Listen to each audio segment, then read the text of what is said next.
During a recent live stream, someone asked what I was going to dress up as for Halloween. Honestly, I didn't have any plans to, so I jokingly said that I would paint up a train. I didn't have any plans to do that either, but, well, that idea stuck in my head.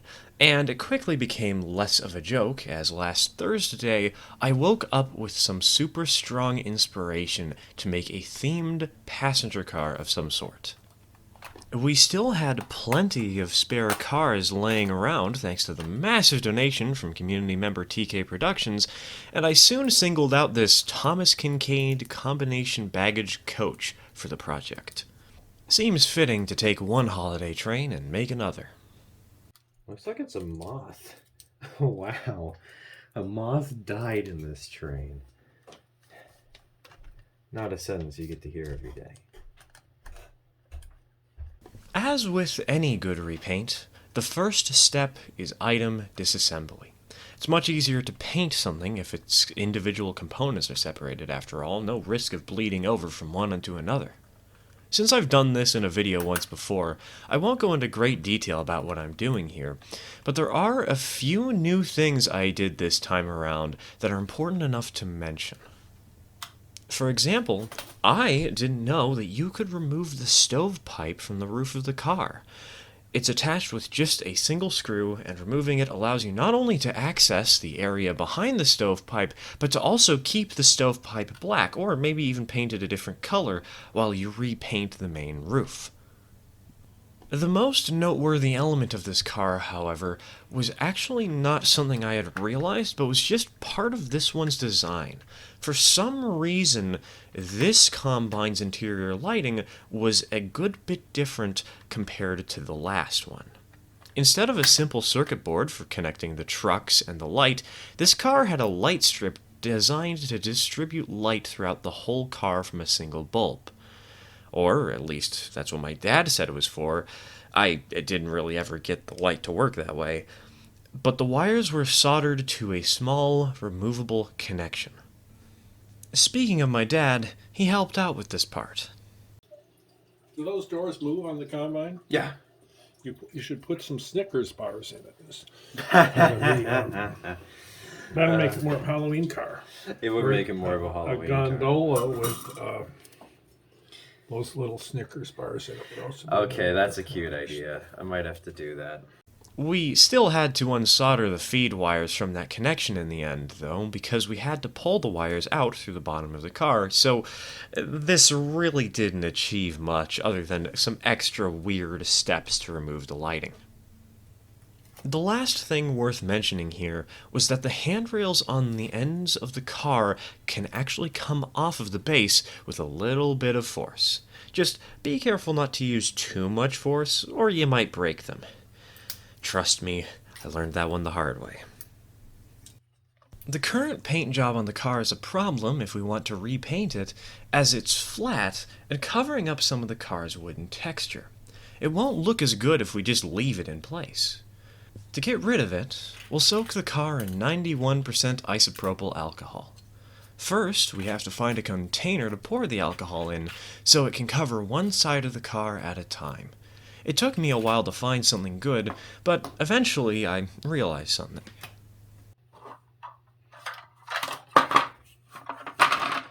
Ah, that's perfect, isn't it? Gosh dang it, I didn't want it to be. We're supposed to have paintbrushes stored in there, but I guess this is going to have to be something else temporarily. This technique was kindly suggested by a viewer, and also rudely suggested by another viewer. I'll compare this method to the one I used previously in a later video, as I did a side-by-side test on two cars of the same type, but for now I'll just say that in my experience, they're about the same. I decided to go with the alcohol here because it takes longer, and I wasn't really going to be painting on this car until the next night, since I needed some help from my father with spray painting it. I'm putting in a very large amount, and I know it's kind of hard to see, but the reason for this is because there are some decals on the front and back of the car. You kind of see it there. And I'm trying to make it so that when I do this half that we're currently doing,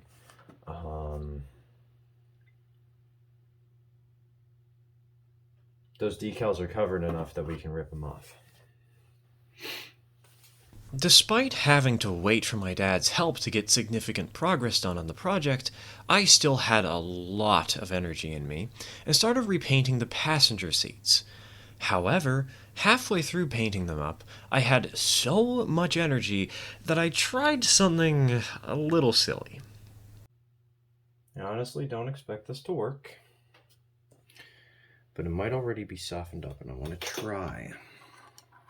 I want to see, because if it is, oh baby, that was super fast. That was like an hour.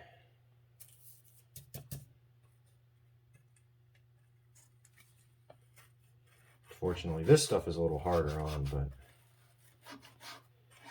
still no real trouble. I tore off everything using a stiff brush, and then wiped away the leftovers with a paper towel. After putting the other side back in the alcohol, I put another coat or two of paint on the chairs, waited for that to dry, and then used some canopy glue to add a small handful of passengers to the car. We had 5 left over from our last passenger car upgrade. After tearing the paint from the other side of the car, all that was left to do was wait for my dad's help with coating the car in some primer. Normally we would use a spray can of primer, but that stuff has some toxic fumes it leaves behind, so we like using it outside. However, when my dad had gotten home and was ready to help, it was way too dark to do this outside, so my father pulled out a different primer that uses an airbrush instead, and covered the roof, and platforms, and a car exterior. Oh, and in the Halloween spirit, the air compressor tried to spook us more than a few times.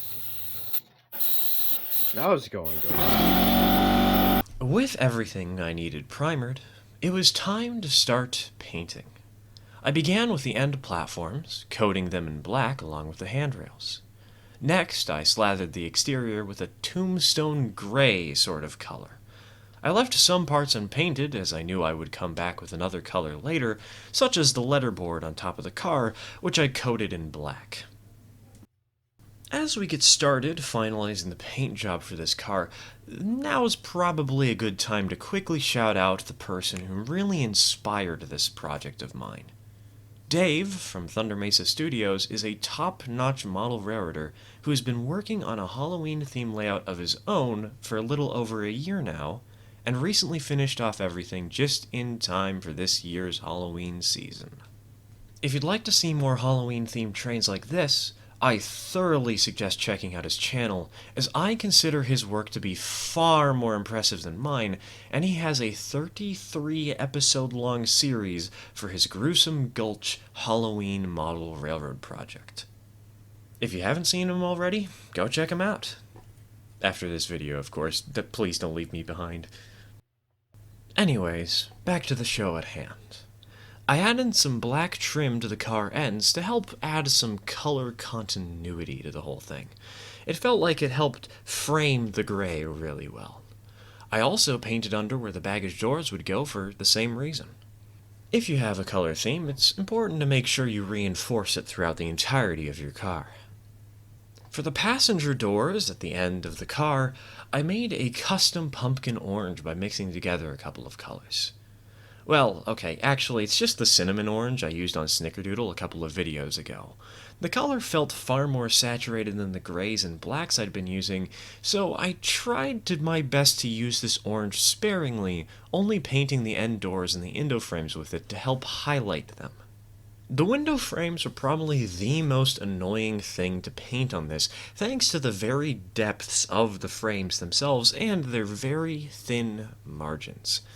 Leaving the space between the windows gray was a difficult task, but with some patience and a small dabbing tool, I was able to complete both sides. Definitely wasn't fun to do, though.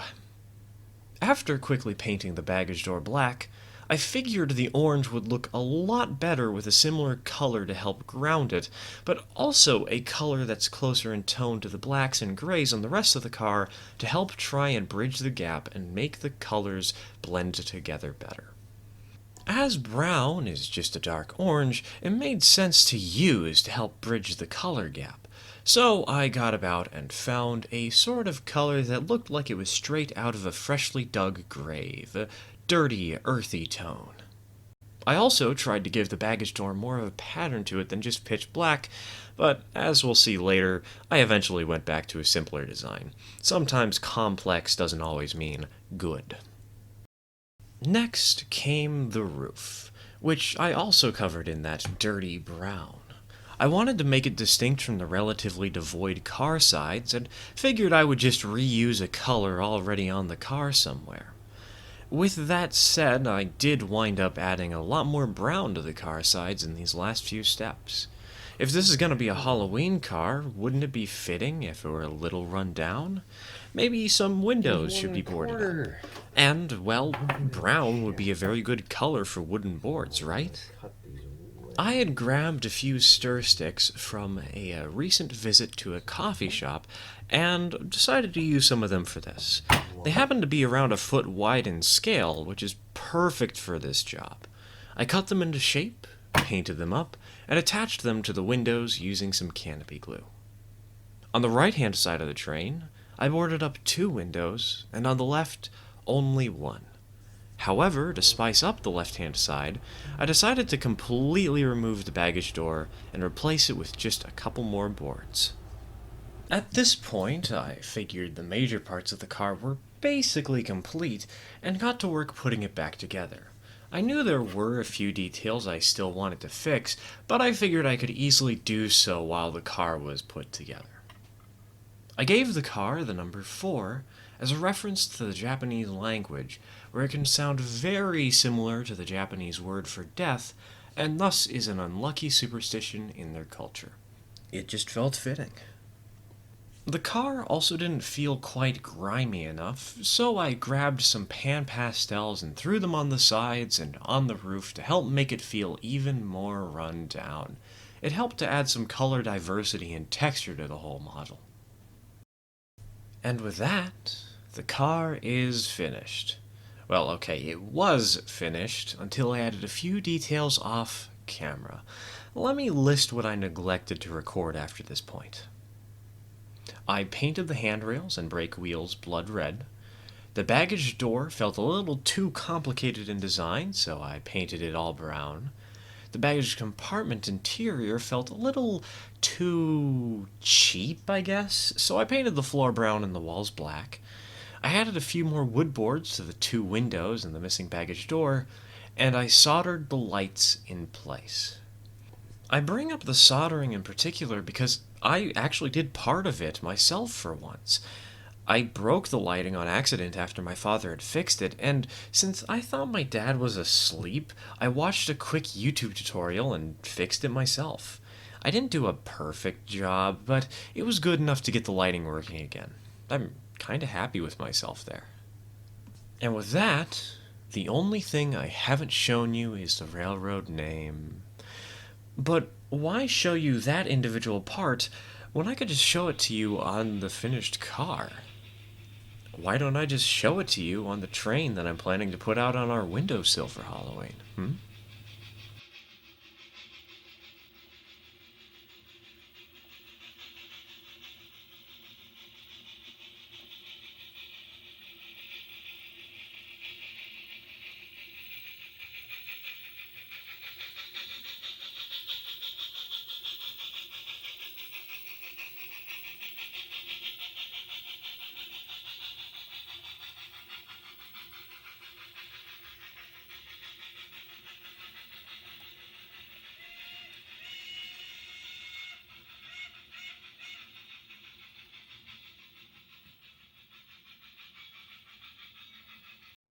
First off is Snickerdoodle.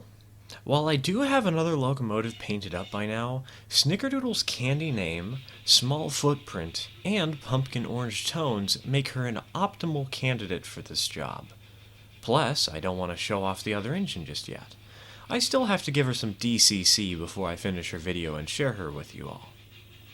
Second is a steak flat with some Hershey's chocolate bars. These tiny little ones fit quite nicely between the steaks. Third is a gondola filled to the brim with Skittles. And fourth is, of course, this new car, Heartless and Coin River number 4.